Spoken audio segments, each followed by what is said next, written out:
என் திருமணத்திற்கு பிறகு என் கணவர் ஒரு பெண்ணுக்கு அடிமையாகி விட்டார். அவர் லட்சக்கணக்கான மதிப்புள்ள சொத்தை வீணடித்து இறுதியில் பைத்தியமாகிவிட்டார். பின்னர் அவர் எங்கே சென்றார் என்று யாருக்கும் தெரியாது. நான் தெருக்களில் விடப்பட்டேன். அவர் வசித்த வீட்டையும் விற்றுவிட்டார். நான் வீடற்றவளாகி விட்டேன். பின்னர் நான் சென்னைக்கு சென்று ஒரு தையல் இயந்திரத்தில் வேலை செய்ய ஆரம்பித்தேன். நான் ஒரு அறையை வாடகைக்கு எடுத்தேன். ஒரு முறை மாலையில் ஒரு இளைஞன் வீட்டில் தங்கியிருந்தேன். அந்த நேரத்தில் நானும் அந்த இளைஞனும் அவரது சிறிய மகளும் இருந்தோம். மகள் தூங்க சென்றிருந்தாள். வெளியே இருட்டாக இருந்தது. அன்று இரவு அந்த இளைஞன், என் பெயர் துளசி, நான் ஒரு சிறிய கிராமத்தில் வசிக்கிறேன். என் வீடு மண்ணால் ஆனது, கூரை வேயப்பட்டது. நான் தோற்றத்தில் மிகவும் அழகாக இருந்தேன். அப்போது எனக்கு 25 வயதுதான். நான் என் படிப்பை முடித்திருந்தேன். என் குடும்பத்தினர் எனக்கு ஒரு நல்ல துணையை தேடிக்கொண்டிருந்தனர். கடந்த வருடம் நான் ஒரு நல்ல குடும்பத்தில் திருமணம் செய்து கொண்டேன். அவருடைய குடும்பம் மிகவும் பணக்காரர்கள். ஆனால் நான் திருமணம் செய்து கொண்ட பையனின் பெற்றோர் அவர் குழந்தையாக இருந்தபோது இறந்து விட்டார்கள். அவர் தனியாக வசித்து வந்தார். வீட்டில் நிறைய சொத்து இருந்தது. அவருக்கு விலையுயர்ந்த கார்கள் இருந்தன. நான் என் படிப்பை முடித்த உடனேயே இந்த திருமணம் நடந்தது. என் கணவரின் பெயர் விருமாண்டி. திருமணத்திற்கு பிறகு விருமாண்டி என்னை மிகவும் நேசித்தார். ஆனால் திடீரென்று ஒரு பெண் அவரது வாழ்க்கையில் வந்தார். அதன் பிறகு அவர் நடத்தை மாற தொடங்கியது. அவர் என்னை வெறுக்க தொடங்கினார். அவர் என்னை அடிக்க தொடங்கினார். என் இருப்புக்கு எந்த மதிப்பும் இல்லை. அவருக்கு நிறைய பணமும் கார்களும் இருந்தன. இதனால் பல பெண்கள் அவரிடம் பழக ஆரம்பித்தனர். அவர் நாள் முழுவதும் அவர்களுடன் சுற்றித் திரிந்தார். அவர்களின் இந்த குணத்தால் அவர் தனது வேலையை கூட விட்டுவிட்டார். மெதுவாக அவரது செல்வம் அனைத்தும் முடிவுக்கு வர தொடங்கியது. ஊர் சுற்றுவது, விருந்துகளில் பணம் செலவழிப்பது என்பது அவரது பொழுதுபோக்காக மாறியது. ஒரு வருடத்தில் அவர் முற்றிலும் அழிந்துவிட்டார். கோடிக்கணக்கானோருக்கு சொந்தக்காரரான விருமாண்டி எப்போது ஏழையானார் என்று கூட அறியவில்லை. இவை அனைத்திற்கும் பிறகு அவர் மனதளவில் உடைந்து போக தொடங்கினார். ஒரு பைத்தியக்காரனைப் போல நடந்து கொள்ள தொடங்கினார். கிராமத்தில் இங்கும் அங்கும் அலைந்து கொண்டிருந்தார். அவரது வார்த்தைகள் புரிந்து கொள்ள முடியாதவை.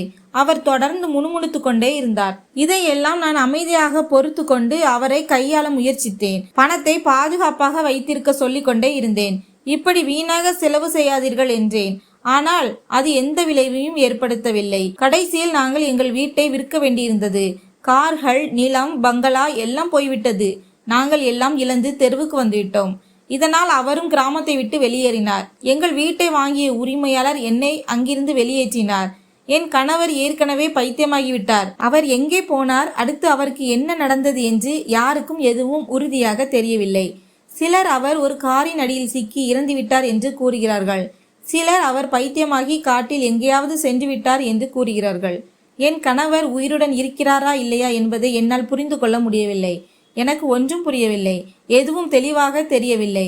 என் மீதான மன அழுத்தம் மிகவும் அதிகரித்து வாழ்வது கடினமாகிவிட்டது. இதையெல்லாம் கேட்டு என் பெற்றோர் கூட அதிர்ச்சியடைந்தனர். கடந்த சில மாதங்களாக நான் இந்த பிரச்சனையில் மூழ்கி இருந்ததால் வானத்தை பார்க்க கூட பயந்தேன். வலி மிகவும் ஆழமாக இருந்ததால் என்னால் அதை தாங்க முடியவில்லை. பிறகு இப்படி உட்கார்ந்திருப்பதால் எதுவும் நடக்காது என்று முடிவு செய்தேன். நான் ஏதாவது செய்ய வேண்டும். நான் சென்னைக்கு போகிறேன். அங்கே ஏதாவது வேலை செய்வேன் என்று என் பெற்றோரிடம் சொன்னேன். முதலில் என் குடும்ப உறுப்பினர்கள் மறுத்துவிட்டார்கள். ஆனால் அவர்கள் என் நிலைமையை பார்த்து சம்மதம் சொன்னார்கள். நான் ஒரு பையை எடுத்துக்கொண்டு சென்னைக்கு வந்தேன். சென்னையில் ஒரு இடத்தில் தையல் இயந்திரங்களில் வேலை செய்ய புதிய பெண்கள் வேலைக்கு தேவை என்று என் நண்பர் ஒருவரிடம் ஏற்கனவே என்னிடம் கூறினார். நான் அங்கு சென்று வேலை கேட்டேன். எனக்கு அங்கு தையல் வேலை கிடைத்தது. ஆரம்பத்தில் எனக்கு எதுவும் சரியாக தைக்க தெரியாது. சட்டைகளில் பட்டன் போடுவது, லேஸ்கள் வைப்பது போன்ற சிறிய வேலைகள் எனக்கு கிடைத்தன.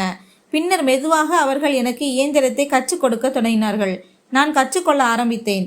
சொல்வது எளிது, ஆனால் உண்மையில் இயந்திரத்தை கற்றுக்கொள்வது மிகவும் கடினமாக இருந்தது. ஆனாலும் நான் தைரியத்தை இழக்கவில்லை. சில மாதங்களுக்குள் நான் இயந்திரத்தில் நன்றாக வேலை செய்ய தொடங்கினேன். நான் பெண்களுக்கான ஆடைகள் போன்றவற்றை தைக்க தொடங்கினேன். பின்னர் நானே நிச்சயமாக எனக்கென ஒரு தையல் மிஷின் வாங்க வேண்டும் என்று முடிவு செய்தேன். சென்னையில் ஒரு சிறிய அறையை வாடகைக்கு எடுத்து அங்கே தனியாக வசித்து வந்தேன். கொஞ்சம் பணத்தை சேமித்து அந்த பணத்தில் ஒரு தையல் மிஷின் வாங்கினேன். பின்னர் நானே பெண்களுக்கான ஆடைகளை தைக்க தொடங்கினேன். அக்கம் பக்கத்தில் இருந்த பெண்கள் வர தொடங்கினர். படிப்படியாக அதிகமான பெண்கள் தங்கள் ஆடைகளை தைக்க வர தொடங்கினர். என் வேலை அதிகரிக்க தொடங்கியது. ஒரு நாள் ஒரு இளைஞன் ஒரு அழகான பெண்ணுடன் என்னிடம் வந்தான். அவளுக்கு சுமார் 8 வயது இருக்கும். அந்த இளைஞன், என் இந்த மகளுக்கு ஒரு சிறிய ஆடையை தைக்க விரும்புகிறேன் என்றான். அந்த இளைஞன் மிகவும் அழகாக தெரிந்தான். அநேகமாக அவன் ஒரு ஏழை குடும்பத்தைச் சேர்ந்தவன். நான் அந்த பெண்ணின் அளவை அளந்து எடுத்துட்டு என்ன மாதிரியான ட்ரெஸ் தைக்கணும்னு கேட்டேன். அவன், உங்களுக்கு பிடிச்ச மாதிரி தைத்து கொடுங்கள் என்றார். நான் அந்த பெண்ணோட பேரு கேட்டேன். அவள், என் பேரு ரோசின்னு சொன்னாள். அந்த இளைஞன் இதையெல்லாம் கேட்டுட்டு இருந்தான். அவன், உன்னை இங்கே சில மாசமா பார்த்துக்கிட்டு இருக்கேன்னு கேட்டான். நீ புதுசா வந்திருக்கியா என்று கேட்டான். நான், ஆமாம், நான் சில மாசத்துக்கு முன்னாடி சென்னை வந்து விட்டேன் என்று சொன்னேன். என் கணவர் பைத்தியமாகி எங்கே போனார் என்று தெரியவில்லை. அவர் உயிரோடு இருக்காரா இல்லையா என்று தெரியவில்லை என்றேன். இதை கேட்டு அவர் ரொம்ப வருத்தப்பட்டார். அவர்கிட்ட அவர் மகள் ரோசியை பற்றி கேட்டேன். அவளை பத்தி நான் அவங்க கிட்ட கேட்டப்போ என் பொண்ணுக்கு அம்மா இல்லைன்னு சொன்னான். அவங்க அம்மா எங்கே போயிட்டாங்க நீ என்று கேட்டேன். அந்த இளைஞன், என் மனைவிக்கு திருமணத்துக்கு முன்னாடி ஒரு ஆணோட காதல் இருந்துச்சு என்றான். குடும்ப உறுப்பினர்கள் எங்களுக்கு கல்யாணம் பண்ணி வச்சிருக்காங்க. ஒரு நாள் அவங்களும் அவங்க காதலரும் போனில் பேசி இந்த அப்பாவி குழந்தையை விட்டுட்டு ஓடி போயிட்டாங்க. இதை கேட்டதும் எனக்கு ரொம்ப வருத்தமா இருந்துச்சு. அவங்க சொந்த குழந்தையை கூட விட்டுட்டு போறாங்க. தன் வாழ்க்கையை தங்கள் சொந்தமாக கருதி வாழ முடிவு செய்தவனை அவர்கள் பொருட்படுத்தவே இல்லை. இதை நினைத்து நான் மிகவும் வருத்தப்பட்டேன். அந்த சின்ன பெண்ணை என் அருகில் அழைத்தேன். அவள் முகத்தை பார்த்து வீட்டில் இருந்த சாக்லேட்டை அவளுக்கு கொடுத்தேன். அவள் மிகவும் மகிழ்ச்சி அடைந்தாள். நான் அவளுடைய அளவுகளை எடுத்து அந்த இளைஞனிடம் 3 நாட்களில் நான் அந்த ஆடையை தயார் செய்து தருகிறேன் என்று சொன்னேன். அவன் சரி என்று சொல்லிவிட்டு கிளம்பும் போது என்னை ஒரு முறை பார்த்தான். எனக்கு அவனை மிகவும் பிடித்திருந்தது. அந்த பெண் ரோசி இன்னும் அழகாக இருந்தாள். 2 நாட்களாக நான் அந்த இளைஞனை பற்றியும் அந்த பெண்ணை பற்றியும் யோசித்துக் கொண்டிருந்தேன். எனக்கும் ஒரு மகள் இருந்திருந்தால், என் கணவர் சரியாக நடந்து கொண்டிருந்திருந்தால் எனக்கும் குழந்தை இருந்திருக்கும் என்ற எண்ணம் என் மனதில் தோன்றியது. இதையெல்லாம் நினைத்து என் கண்களில் கண்ணீர் வந்தது. நான் அந்த பெண்ணுக்காக ஒரு அழகான ஆடை தைத்தேன். 3வது நாள் நான் அவனுக்காக காத்திருந்தேன். திடீரென்று என் கதவை யாரோ தட்டும் சத்தம் கேட்டது. நான் கதவை திறந்தேன். அதே பெண்ணும் அவளுடைய அப்பாவும் முன்னால் நின்று கொண்டிருந்தார்கள். நான் அவர்களை உள்ளே அழைத்தேன். தரையில் ஒரு பாயை விரித்தேன். குடிக்க தண்ணீர் கொடுத்து உட்காருங்கள் என்று சொன்னேன். நான் அவர்களுக்கு தேநீர் கொடுத்தேன். தேநீர் குடிக்கும் போது அந்த இளைஞன் என்னை ரகசியமாக பார்த்து கொண்டிருந்தான். நான் உள்ளே வந்து தையல் இயந்திரத்திலிருந்து அந்த பெண்ணின் தயாராக இருந்த ஆடையை கொண்டு வந்தேன். நான் அந்த ஆடையை அவருக்கு காட்டிய போது அதை பார்த்து அவர் ஆச்சரியப்பட்டார். ஏனென்றால் நான் நிறைய கடின உழைப்பால் மிகவும் அழகாக தைத்தேன். அவருக்கு அது மிகவும் பிடித்திருந்தது.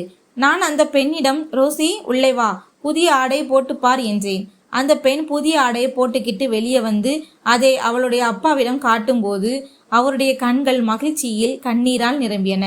அந்த ட்ரெஸ் அவளுக்கு மிகவும் பொருத்தமாக இருந்தது. அவரது கண்களில் கண்ணீரை பார்த்து என் கண்களும் கண்ணீரால் நிரம்பியிருந்தன. அவர் தனது மகளை பிடித்து அவளுடைய தாயின் மரணத்திற்கு பிறகு நான் நிறைய கஷ்டப்பட்டேன் என்று கூறினார். எனக்கும் ரொம்ப வலிக்குது. 2 பேருக்கும் ஒரே மாதிரி கஷ்டமா இருக்கும்னு சொன்னேன். அப்புறம் எவ்வளவு காசு வேணும் என்று கேட்டாரு. நான் அப்படியே இருக்கட்டும், எனக்கு பணம் தராதேன்னு சொன்னேன். ஆனா அவர் என் பேச்சை கேட்கல. எவ்வளவு காசு வேணும்னு சொல்லு என்றார். அவர் எனக்கு பணம் கொடுக்க ஆரம்பிச்சார். ஆனா நான் பணத்தை வாங்க மறுத்து அப்படியே இருக்கட்டும்னு சொன்னேன்.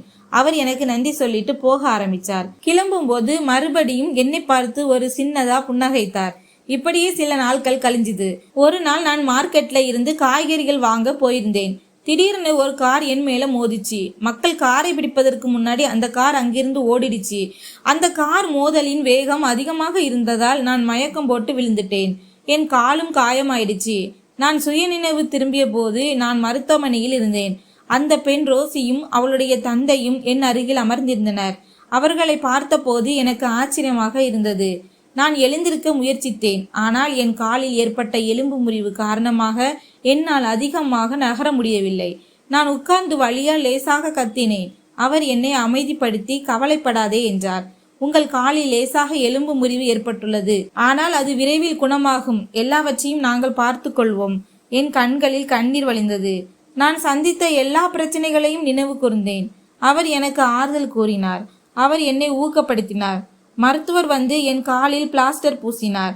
நான் மருத்துவமனையில் ஓரிரு நாட்கள் தங்கினேன். அந்த பெண் ரோசியும் அவளுடைய தந்தையும் என்னை நன்றாக கவனித்துக் கொண்டார்கள். 3வது நாள் நான் மருத்துவமனையில் இருந்து டிஸ்சார்ஜ் செய்யப்பட்டேன். இருவரும் என்னை அழைத்து செல்ல வந்தார்கள். அவர்கள், உன்னை இங்கே யார் கவனித்துக் கொள்வார்கள்? நீ எங்கள் வீட்டிற்கு வா என்றார்கள். நான் அவர்கள் வீட்டிற்கு சென்றேன். அவர்கள் என்னை அவர்களின் அறையில் ஒரு இடத்தை கொடுத்தார்கள். அவர் எனக்கு ஒரு உதவி செய்தார். அவருடைய அன்பையும் மனிதாபிமானத்தையும் நான் உணர ஆரம்பித்தேன். அவர் மீது எனக்கு மிகுந்த மரியாதை ஏற்பட்டது. அவர் தனது சொந்த கைகளால் உணவு சமைத்து எனக்கும் அவரது மகள் ரோசிக்கும் உணவளிப்பார். மெதுவாக நாட்கள் செல்ல தொடங்கின. நான் பெருமளவில் குணமடைந்தேன். இப்போது நான் நடக்க கற்றுக்கொள்ள வேண்டியிருந்தது. அவர் எனக்கு ஆதரவாக தோள் கொடுப்பார். நான் அவரது ஆதரவோடு மெதுவாக நடக்க தொடங்கினேன். அவரது ஆதரவில் ஒரு வித்தியாசமான அமைதியையும் சொந்தத்தையும் கண்டேன். எங்கள் இதயங்களில் ஒருவருக்கொருவர் ஒரு அன்பு இருந்தது. அவர் மீதான அன்பு என் இதயத்தில் பிறக்க தொடங்கியது. அவர் என்னை மிகவும் கவனித்து கொண்டார். சில நாட்களுக்கு பிறகு நான் இப்போது திரும்பி செல்ல வேண்டும் என்று சொன்னேன். நீங்கள் என்னை மிகவும் நன்றாக கவனித்துக் கொண்டீர்கள். நீங்கள் எனது மருத்துவமனை கட்டணத்தையும் செலுத்தினீர்கள். நான் படிப்படியாக எல்லா பணத்தையும் திருப்பி தருகிறேன். ஆனால் அவர் அது தேவையில்லை என்று கூறினார். என் மகளின் துணிகளுக்கு நீங்கள் பணம் வாங்காதது போல உங்கள் இந்த மருத்துவமனை கட்டணத்தை நான் ஒருபோதும் வாங்க மாட்டேன் என்றார். இதை கேட்டு என் கண்களில் கண்ணீர் விட்டேன். நான் அழ ஆரம்பித்தேன். பின்னர் அவர் என்னிடம் வந்தார். அவர் என் கண்ணீரை துடைத்து எனக்கு ஆறுதல் கூறினார். அவருடன் இருப்பது எனக்கு மிகவும் மகிழ்ச்சியாக இருந்தது. அவரது மகள் வெளியே விளையாடி கொண்டிருந்தாள். நான் கண்ணீர் விட்டு அழுது, எனக்கு இவ்வளவு உதவி செய்தவர்கள் யாரும் இல்லை என்று சொன்னேன். என் கணவர் கூட இல்லை. பிறகு நான் எழுந்து, நான் நாளை கிளம்புவேன் என்றேன். ஆனால் இன்று நாம் ஏதாவது நல்லதை சமைப்போம். இன்று நான் உங்களுக்கு சமைத்து உணவளிப்பேன் என்று சொல்லி சிக்கன் பிரியாணி செய்ய முடிவு செய்தோம். அவர் பிரியாணிக்கு தேவையான அனைத்து பொருட்களையும் சந்தையில் இருந்து கொண்டு வந்தார். நான் மிகவும் சுவையான உணவை சமைத்தேன். ரோசிக்கு பாயாசம் செய்தேன். மாலையில் நாங்கள் மூவரும் ஒன்றாக இரவு உணவு சாப்பிட்டோம். நான் அவர்களுடன் நேரம் செலவழித்ததில் எனக்கு மிகவும் மகிழ்ச்சி. கடந்த பல மாதங்களாக இவ்வளவு மகிழ்ச்சியையும் அக்கறையையும் நான் எங்கும் அனுபவித்ததில்லை. ரோசியும் என்னை மிகவும் கவனித்து கொண்டாள். அவள் மீண்டும் மீண்டும் என்னிடம் வருவாள். நான் அவளுடைய அம்மா என்று அவள் நினைத்தாள். என்ன செய்வது என்று எனக்கு புரியவில்லை. ஆனால் நான் அவரை விரும்ப ஆரம்பித்தேன். நான் அவனை நேசிக்க ஆரம்பித்தேன். இரவு உணவுக்கு பிறகு நாங்கள் நீண்ட நேரம் பேசிக்கொண்டே இருந்தோம். நாங்கள் இருவரும் சோகமாக இருந்தோம். ஏனென்றால் எங்கள் வாழ்க்கையில் எங்களை ஆதரிக்க யாரும் இல்லை. நான் மிகவும் சோகமாக இருந்தேன். அவர் மகள் தூங்கிக் கொண்டிருந்தாள். அவள் என் மடியில் இருந்தாள். நான் ரோசியை பார்த்து கொண்டிருந்த போது அவர் என்னை பார்த்து கொண்டிருந்தான். நீ என்ன பார்க்கிறாய் என்று நான் சொன்னேன். அவள் அம்மா தன் வாழ்க்கையை விட்டு பிரிந்த பிறகு என் மகள் மிகவும் தனிமையாகிவிட்டாள் என்று அவன் சொன்னான். அவன் உன்னில் தன் தாயை தேடுகிறாள் என்று நினைக்கிறேன். இதை கேட்டதும் என் இதயம் மிகவும் சோகமாகிவிட்டது. என் கண்களில் இருந்து கண்ணீர் வலிய ஆரம்பித்தது. நான் அவனிடம், நான் அவளுடைய அம்மாவானால் நீ ஒப்புக்கொள்வாயா என்று கேட்டேன். இதை கேட்டு அவன் ஆச்சரியப்பட்டான். அவன் என்னிடம் வந்தான். அவன் என் கையை கையில் எடுத்தான். அவர் எனக்கு சம்மதம் என்றார். அவரும் நானும் வீட்டிற்கு வெளியே ஒரு சிறிய நடைபயணம் சென்றோம். எங்கள் கைகள் ஒருவருக்கொருவர் கைகளில் இருந்தன. அவன் சொன்னான், நீ என் வாழ்க்கையில் வந்ததால் என் வாழ்க்கை தங்கத்தை விட விலைமதிப்பற்றதாக மாறும். என் மகளுக்கு ஒரு தாய் கிடைக்கும். எனக்கு ஒரு நல்ல மனைவி, அழகான புத்திசாலி மற்றும் என்னை ஏற்றுக்கொள்ளும் நபர் கிடைப்பார். உன்னை போன்ற கடின உழைப்பாளி, நேர்மையான மற்றும் கடனை அடைக்கும் நபர் என் வாழ்க்கையில் வந்தால் பிறகு என் வாழ்க்கையும் சொர்க்கத்தை விட அழகாக மாறும். இப்படி பேசிக்கொண்டே நாங்கள் இருவரும் வெகு தூரம் சென்றோம். கைகளை பிடித்து கொண்டோம். நில ஒளியில் ஒருவருக்கொருவர் கண்களை பார்த்து மெதுவாக வீடு திரும்பினோம். அந்த அன்பு எங்கள் வாழ்க்கையில் இதுவரை கிடைக்காத மகிழ்ச்சியையும் அளித்தது. நாங்கள் ஒருவரை ஒருவர் மிகவும் நேசித்தோம். பின்னர் நிம்மதியாக தூங்கினோம். இப்போது நான் இங்கேயே இருப்பேன் என்பதால் எங்கும் செல்ல வேண்டிய அவசியமில்லை. நான் என் வீட்டிலிருந்து என் தையல் இயந்திரத்தை எடுத்துக்கொண்டு அவர் வீட்டிற்கு வந்தேன். இப்போது நாங்கள் இருவரும் வேலை செய்கிறோம். நாங்கள் மற்றும் எங்கள் குடும்பம் மெதுவாக முன்னேறி வருகிறோம். நாங்கள் இருவரும் எங்கள் பெண் ரோசியை மிகவும் நேசிக்கிறோம். நான் அவளுக்கு ஒரு தாயின் அன்பை கொடுக்கிறேன். என் கணவர் எனக்கு ஒரு கணவனின் அன்பை கொடுக்கிறார். நான் அவருக்கு ஒரு மனைவியின் அன்பையும் கொடுக்கிறேன். நாங்கள் இருவரும் இப்போது மிகவும் மகிழ்ச்சியாகவும் அன்பாகவும் ஒன்றாக வாழ்கிறோம். இந்த கதை உங்களுக்கு பிடித்திருந்தால் சேனலை சப்ஸ்கிரைப் செய்யுங்கள். வீடியோவிற்கு ஒரு லைக் செய்யுங்கள். மீண்டும் ஒரு சுவாரஸ்யமான கதையுடன் உங்களை சந்திக்கிறேன். நன்றி.